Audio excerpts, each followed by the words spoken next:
Bismillahirrahmanirrahim. Assalamualaikum warahmatullahi wabarakatuh. Perkenalkan, nama saya Fadilah Hidayati, Prodi Manajemen, Fakultas Ekonomi dan Bisnis, NIM 28923500057.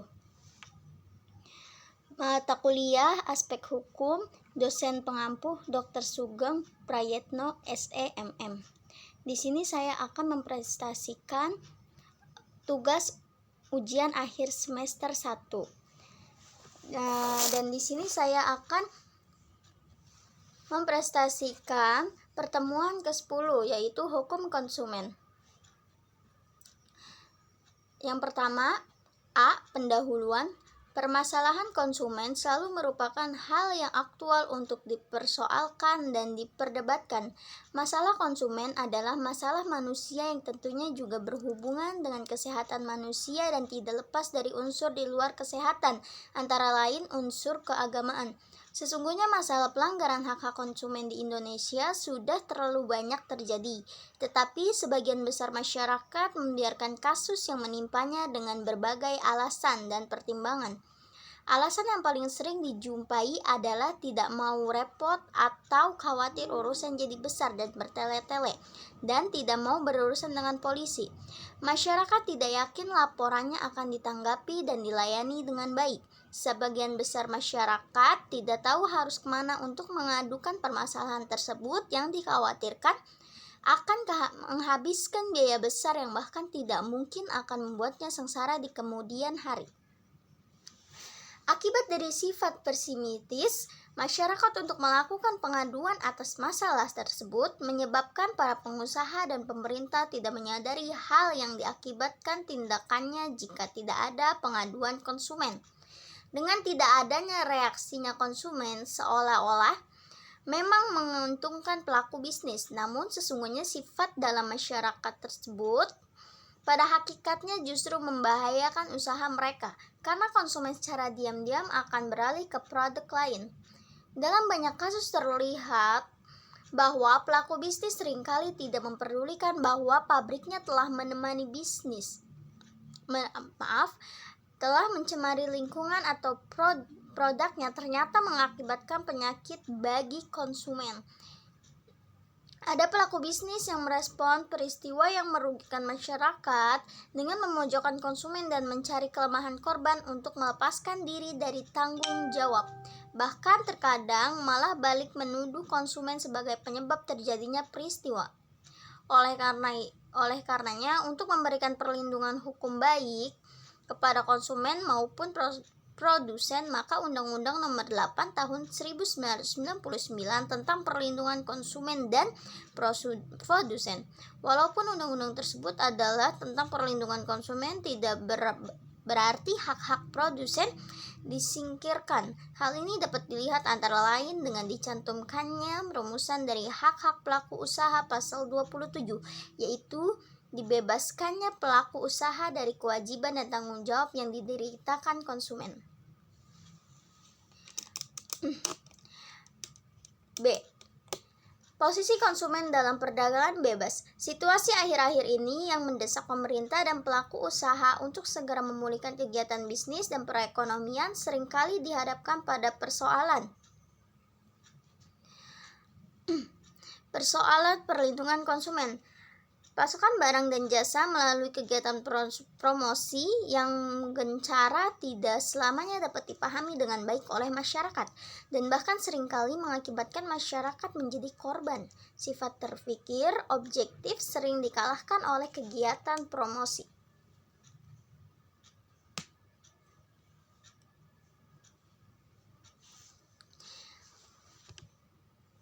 Yang menggebu-gebu dengan berbagai taktik promosi yang dikemas sedemikian rupa sehingga menghubung sikap rasional konsumen. Situasi dan kondisi yang mengharuskan Indonesia terlibat secara aktif dalam pasar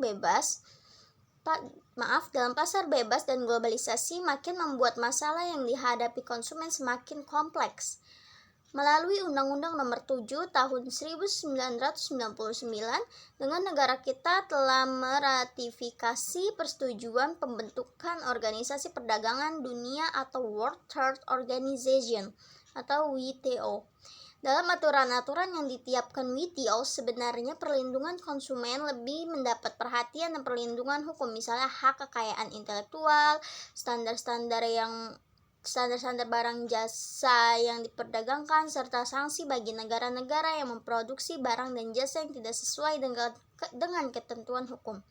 Dalam TRIPS, Trade Related Intellectual Properties, antara lain disebutkan bahwa negara anggota wajib melaksanakan ketentuan tentang penggunaan merek sebagai upaya untuk melindungi konsumen sebagai korban peniru merek.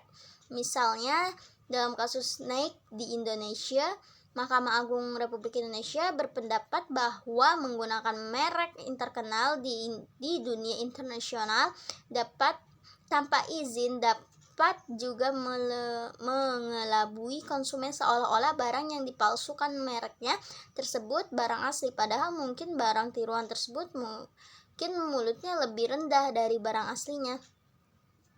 Selain itu, pada peraturan yang tercantum dalam GATT General Agreement on Tariff and Trade mensyaratkan percantuman indikator atas asal barang impor sebagai upaya untuk melindungi konsumen.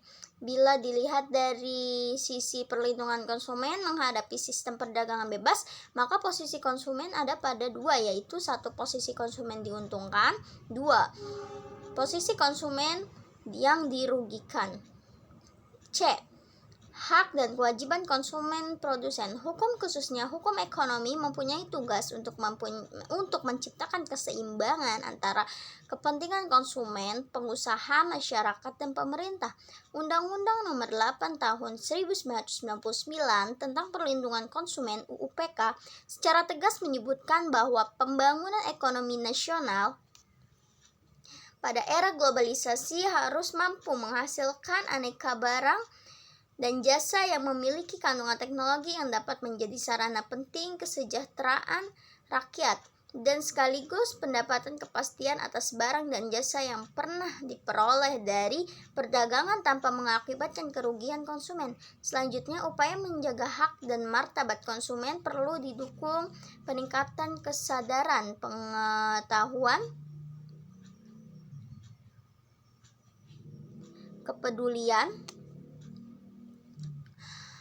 kemampuan dan kemandirian konsumen untuk melindungi diri serta menumbuhkan perkembangan sikap pelaku usaha yang bertanggung jawab. Dalam pasal 4 UUPK mengatur hak-hak dari konsumen. Hak-hak konsumen tersebut adalah hak atas kenyamanan, keamanan, dan keselamatan atau barang dan jasa, hak untuk memilih barang dan jasa, hak mendapatkan informasi yang benar, jelas, dan jujur atas barang dan jasa, hak untuk didengar pendapat dan kekeluhannya, hak untuk mendapatkan bantuan hukum, advokasi, perlindungan dan menyelesaikan sengketa, hak dalam pembinaan dan pendidikan konsumen, hak untuk diperlakukan secara benar, jujur, dan tidak diskriminatif, hak untuk mendapatkan kompensasi atas barang atau jasa yang merugikan, hak-hak yang ditentukan untuk perundang-perundang lain. Selanjutnya, dalam pasal 5 UUPK mengatur kewajiban konsumen, yaitu membaca dan mengikuti petunjuk informasi dan produsen pemakaian yang benar, beritikat baik dalam transaksi pembelian barang atau jasa, membayar sesuai kesepakatan, mengikuti penyelesaian sengketa secara patut. Sedangkan hak-hak pelaku usaha pasal 6 UPK adalah hak untuk menerima pembayaran dari konsumen, hak untuk dilindungi hukum atas itikat tidak baik konsumen, hak untuk membela diri dalam sengketa konsumen, hak untuk memperoleh rehabilitasi nama baik apabila tidak bersalah, hak-hak yang ditentukan dalam peraturan perundang-undang lain. Mengenai kewajiban pada usaha terdapat dalam pasal 7 UUPK, yaitu beritikat baik dalam kegiatan usaha, memberi informasi yang benar, jelas, dan jujur mengenai kondisi dan jaminan barang atau jasa, termasuk penjelasan tentang penggunaan, perbaikan, dan pemeliharaan. Melayani konsumen secara benar, jujur, dan tidak diskriminatif, menjamin mutu barang atau jasa berdasarkan ketentuan standar mutu yang berlaku, memberi kesepakatan kepada konsumen menguji barang atau jasa dan memberi jaminan garansi atau barang yang diperdagangkan, memberi ganti rugi atau kompensasi atas kerugian yang timbul dan pemakaian barang atau jasa yang diperdagangkan, memberi ganti rugi untuk kompensasi dan kerugian karena tidak sesuai perjanjian. Dalam rumus kewajiban produsen pelaku suhu untuk pasal 7 butir AUU UPK, maka pelaku usaha diwajibkan untuk beriktikat baik dalam aktivitas produksinya. Rumus tersebut mengandung suatu kehausan untuk kewajiban yang suka atau tidak suka harus dilaksanakan selanjutnya sesuai UPK. Jika suatu produk untuk merugikan konsumen, maka produsen bertanggung jawab untuk mengganti rugikan yang diderita konsumen. Kewajiban itu melekat pada produsen meskipun antara pelaku dan korban tidak terdapat persetujuan sebelumnya.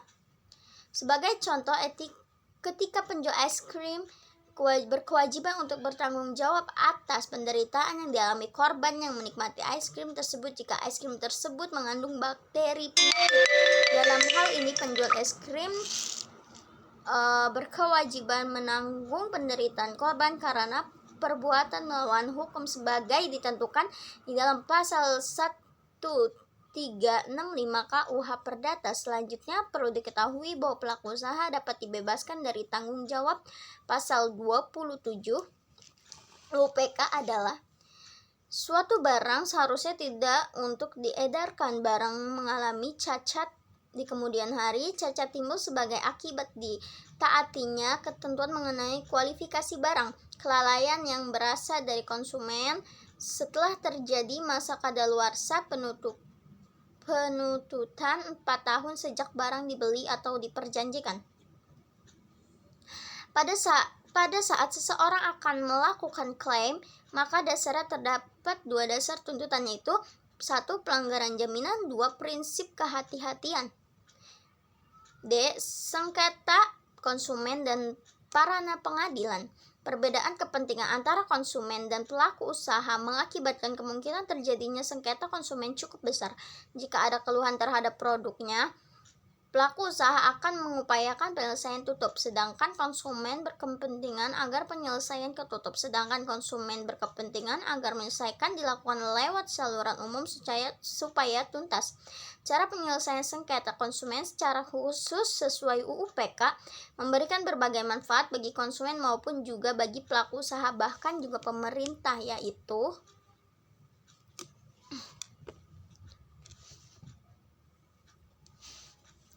mendapatkan ganti rugi atas kerugian yang diderita, melindungi konsumen lain agar tidak mengalami kerugian yang sama, yaitu 1 orang mengadu sesuai prosedur, maka sejumlah orang lainnya akan dapat tertolong. Menunjukkan sikap kepada masyarakat pelaku usaha supaya tidak memperhatikan kepentingan konsumen.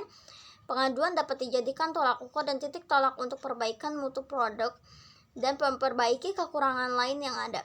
Dapat sebagai informasi dari adanya kemungkinan produk tiruan. Dalam pasal 23 UPK disebutkan bahwa dalam hal pelaku usaha pabrikan dan atau pelaku usaha distributor menolak dan atau memberi tanggapan dan atau tidak memenuhi ganti rugi atas tuntutan konsumen, maka diberikan hak untuk menggugat pelaku usaha dan menyelesaikan perselisihan yang timbul melalui Badan Penyelesaian Sengketa Konsumen BPSK, atau dengan cara mengajukan gugatan kepada badan peradilan di tempat kedudukan konsumen. Oleh karena jelas bahwa UPK memberikan alternatif penyelesaian melalui badan di luar sistem peradilan yang disebut BPSK atau melalui pengadilan negeri yang daerah hukumnya meliputi tempat kedudukan konsumen. Pilihan penyelesaian sengketa melalui BPSK tersebut adalah paralel atau sejajar dengan pilihan penyelesaian sengketa melalui badan peradilan pusat. BPSK cukup menakutkan bagi pelaku usaha yang nakal karena putusan tersebut dapat dijadikan bukti permulaan bagi penyelidik, sehingga penyelesaian sengketa melalui BPSK tidak menghilangkan tanggung jawab pidana menurut ketentuan yang berlaku.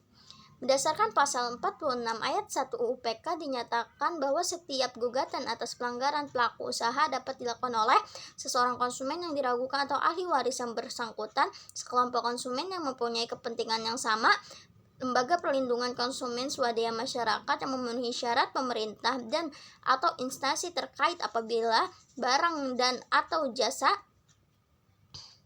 atau dimanfaatkan mengakibatkan kerugian materi yang besar atau korban yang tidak sedikit.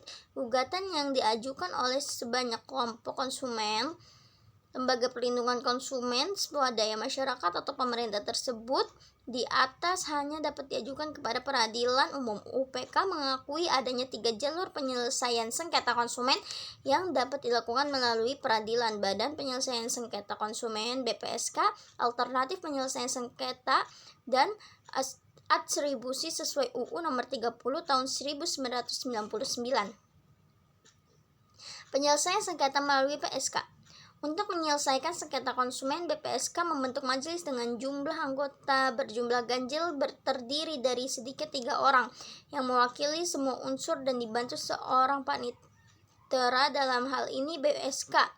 BPSK diwajibkan untuk menyelesaikan sengketa konsumen dalam jangka waktu 21 hari terhitung sejak gugatan diterima BPSK. Penyelesaian sengketa melalui BPSK ini dikhususkan bagi konsumen perorang yang dimiliki perselisihan dengan pelaku usaha dengan sifat penyelesaian yang cepat dan murah. Penyelesaian sengketa melalui pengadilan. Walaupun putusan yang dijatuhkan majelis BPSK bersifat final dan mengikat, namun demikian para pihak yang tidak setuju atas putusan tersebut dapat mengajukan keberatan kepada pengadilan negeri untuk diputus dalam waktu 21 hari.